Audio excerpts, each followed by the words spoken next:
મિત્રો, હું ટ્રેનમાં મુસાફરી કરી રહ્યો હતો.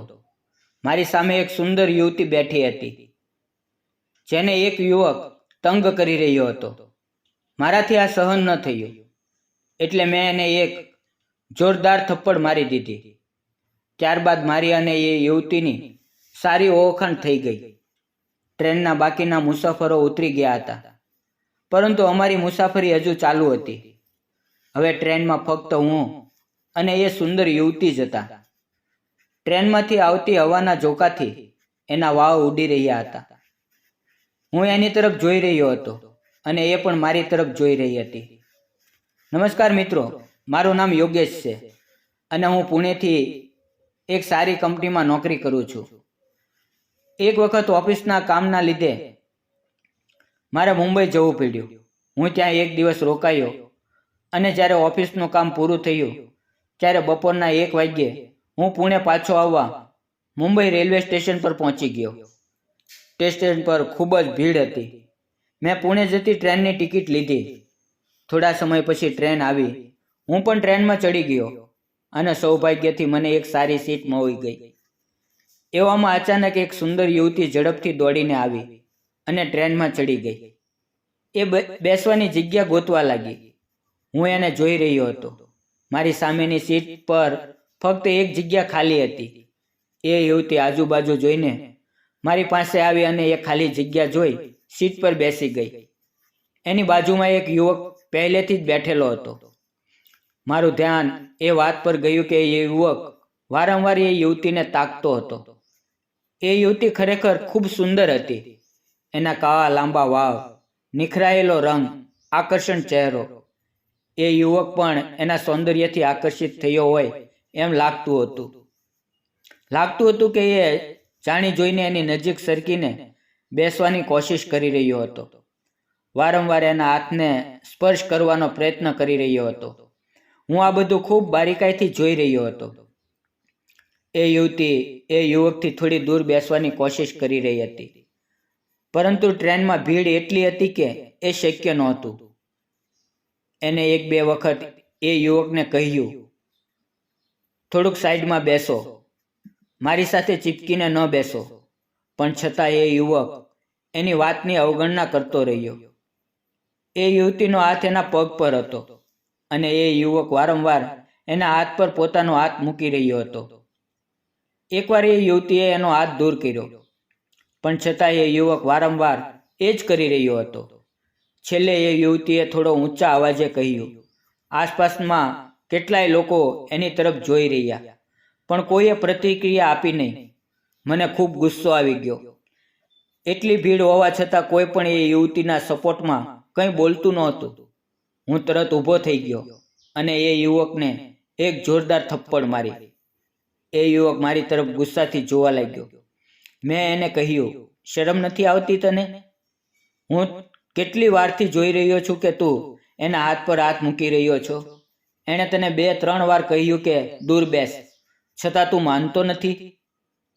આ પછી બાકીના લોકો પણ એ યુવકને ધિક્કારવા લાગ્યા. બાજુમાં બેઠેલા એક વૃદ્ધ બોલ્યા, તું ઊભો થા, હું ત્યાં બેસીશ.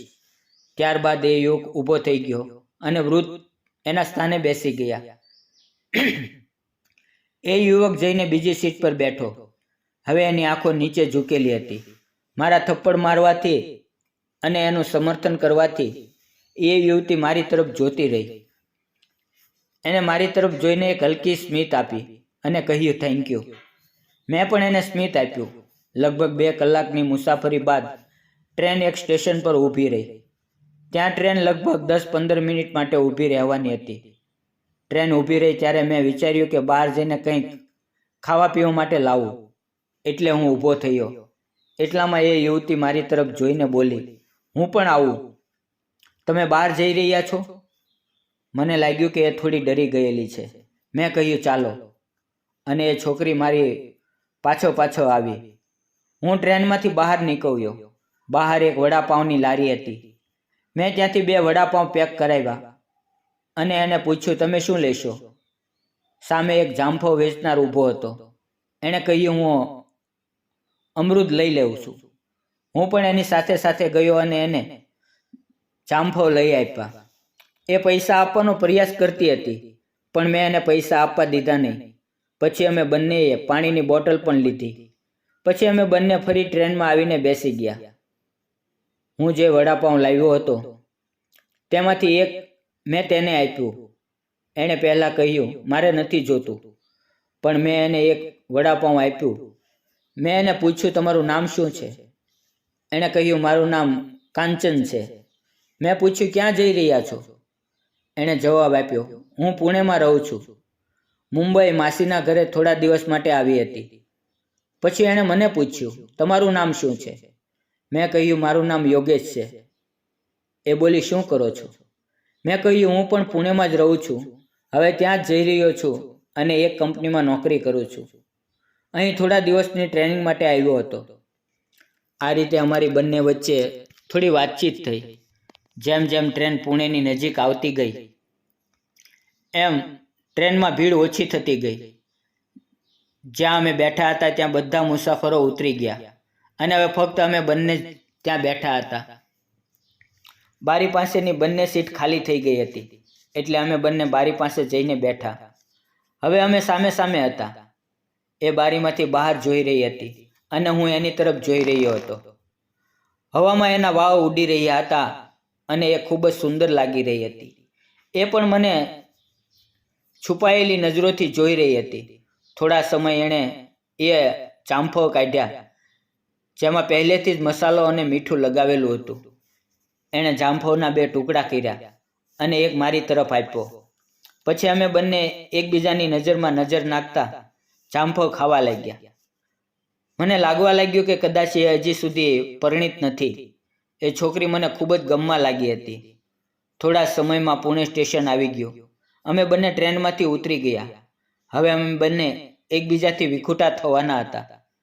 ત્યારે એ છોકરી બોલી હું તમારી ખૂબ આભારી છું. તમે મને એ છોકરાથી બચાવી. શું મને તમારો નંબર આપશો? મેં પૂછ્યું શા માટે નંબર જોઈએ છે? તો એણે કહ્યું કંઈ નહીં, એમ જ ક્યારેક વાત કરવા. મેં કહ્યું બરાબર, અને મેં મારો નંબર આપી દીધો. પછી હું મારા ઘરે આવી ગયો. 2-3 દિવસ સુધી હું મારા કામ પર જતો રહ્યો, પણ કામમાં મન નહોતું લાગતું. વારંવાર એ છોકરી યાદ આવતી રહી. મારી પાસે એનો નંબર નહોતો, પણ એણે હજી સુધી કોઈ કોલ કે મેસેજ નહોતો કર્યો. હવે 2-3 દિવસ વીતી ગયા. એક સાંજે હું ભોજન કરીને મોબાઈલ પર ફિલ્મ જોઈ રહ્યો હતો. એટલામાં અચાનક વોટ્સઅપ પર એક મેસેજ આવ્યો, હાય. મેં જોયું તો એ અજાણ્યા નંબરનો હતો. મેં પણ જવાબમાં હાય લખ્યું. પછી ત્યાંથી મેસેજ આવ્યો, હું કાંચન બોલી રહી છું. ત્યારે મેં લખ્યું, મને લાગ્યું કે તું મને ભૂલી ગઈ. ત્યાંથી સ્માઇલ આવ્યું અને મેં પણ સ્માઇલ મોકલ્યું. આ રીતે અમારા બંને વચ્ચે ચેટિંગ શરૂ થઈ ગઈ. પછી ફોન પર વાતો પણ થવા લાગી. ધીમે ધીમે અમારા વચ્ચે એક સુંદર સંબંધ બની ગયો. એક અલગ પ્રકારનું આકર્ષણ, એક અલગ નિકટતા. એક દિવસ વાતચીત દરમિયાન મેં એને કહ્યું ચાલ ક્યાંક બહાર મળીએ. પછી અમે નક્કી કર્યું કે અમે બંને એક હોટલમાં મળીશું. સમય પર અમે બંને હોટલમાં મળ્યા. અમે બંને ખૂબ ખુશ હતા, જાણે કે એકબીજામાં ખોવાઈ ગયા હોય. અમે કોલ્ડ કોફી લીધી, પણ એ એક કપમાં જાણે અમારો આખો પ્રેમ ભવાઈ ગયો હોય. હવે અમારા વચ્ચેનો વ્યવહાર થોડો જુદો થઈ ગયો હતો. અમે બંને એકબીજાને ઊંડે સુધી જોઈ રહ્યા હતા. વાતચીતમાં અમે એકબીજાનો હાથ પકડી લીધો હતો. એ સ્પર્શમાં એક વિશ્વાસ હતો, એક પોતાનાપણું હતું અને એક મીઠી શાંતિ હતી. એક ક્ષણે અમારી વચ્ચે એક સુંદર પ્રેમ જન્મી ગયો. મેં એને કહ્યું અહીંયા નજીકમાં મારો એક રૂમ છે, ચાલ તને બતાવું.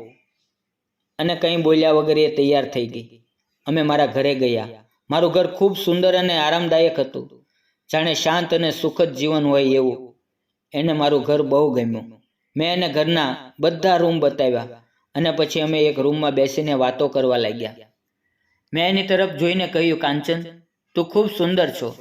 તારી વાતો, તારો સ્વભાવ, તારી સાથે બેસવું, આ બધું મને પાગલ બનાવી દે છે. જ્યારથી તું મારી જિંદગીમાં આવી છો બધું બદલાઈ ગયું છે. તારા વગર બધું અધૂરું લાગે છે. હું તને દિલથી પ્રેમ કરું છું અને તારી સાથે લગ્ન કરવા માંગુ છું. એ મારી તરફ મીઠું સ્મિત કરી જોઈ અને બોલી, જ્યારથી તમે મને ટ્રેનમાં એ છોકરાથી બચાવી ત્યારથી જ હું તમારા માટે ફિદા થઈ ગઈ હતી. ત્યારથી જ મારા દિલમાં તમારા માટે પ્રેમ જન્મી ગયો હતો. મને પણ તમારાથી ખૂબ પ્રેમ છે. અમારી નજરો એકબીજાની સાથે ટકરાઈ અને એ પળમાં જાણે આખી દુનિયા અટકી ગઈ. મેં એનો હાથ મારા હાથમાં લીધો. અમે બંને ખૂબ ખુશ હતા. ત્યારબાદ હું કાંચનને એના ઘરે છોડીને આવ્યો. ત્યાં એણે એના માતા પિતા સાથે મારી ઓળખાણ કરાવી. સાંજે હું ઘરે પાછો આવ્યો. પછી ફોન પર કાંચન સાથે વાત કરતાં મેં કહ્યું, હવે આપણે બંનેએ આપણા માતા પિતાને આ સંબંધ વિશે જણાવવું જોઈએ. પછી કાંચને એના માતા પિતાને વાત કરી અને થોડા દિવસો બાદ મેં પણ મારા માતા પિતાને વાત કરી. થોડા સમયમાં અમારા બંને પરિવારની મુલાકાત થઈ અને લગ્નને લઈને વાતચીત થઈ. બંને પરિવારોને એકબીજાનો સ્વભાવ, સંસ્કાર અને વિચારધારા બહુ ગમી ગઈ. અમારા લગ્ન નક્કી થઈ ગયા અને થોડા સમયમાં અમે લગ્નના બંધનમાં બંધાઈ ગયા. આજે અમે બંને સાથે છીએ, એકબીજાના પ્રેમમાં ડૂબેલા, એકબીજા પર જાન છાટકતા અને એક અત્યંત સુંદર, સંતોષદાયક અને પ્રેમમય જીવન જીવી રહ્યા છીએ. મિત્રો, મેં અને કાંચને લગ્ન કરી લીધા. તમને શું લાગે છે? અમે સાચું કર્યું કે ખોટું? કૃપા કરીને તમારી વાત કોમેન્ટમાં જરૂર લખો. ક્યારેય કોઈ અજાણી વ્યક્તિની મદદથી શરૂ થયેલો સંબંધ, જો તેમાં વિશ્વાસ, સન્માન અને સાચો પ્રેમ હોય તો એ જીવનભરનો સાથ બની શકે છે. કોઈ પણ સંબંધમાં માત્ર આકર્ષણ નહીં, પણ એકબીજાની કાળજી, સંવાદ અને પરિવારમાં સન્માન હોવું જરૂરી છે. કોઈ પણ પરિસ્થિતિમાં જો યોગ્ય હિંમત દેખાડવામાં આવે તો સંબંધ ખીલે છે, ટકે છે અને જીવનને સુંદર બનાવી દે છે. પ્રેમ માત્ર એક ભાવના નથી, પણ એ એક જવાબદારી છે. અને જ્યારે બંને વ્યક્તિઓ તેને મળીને નિભાવે છે ત્યારે સાચો પ્રેમ કાયમ રહે છે. મારી અને કાંચનની આ પ્રેમ કથા જો તમને ગમી હોય તો કૃપા કરીને આ કહાનીને લાઈક કરો, શેર કરો અને ચેનલને સબસ્ક્રાઈબ કરવાનું ભૂલશો નહીં. તમારા પ્રેમ અને સમય માટે દિલથી આભાર. ધન્યવાદ મિત્રો.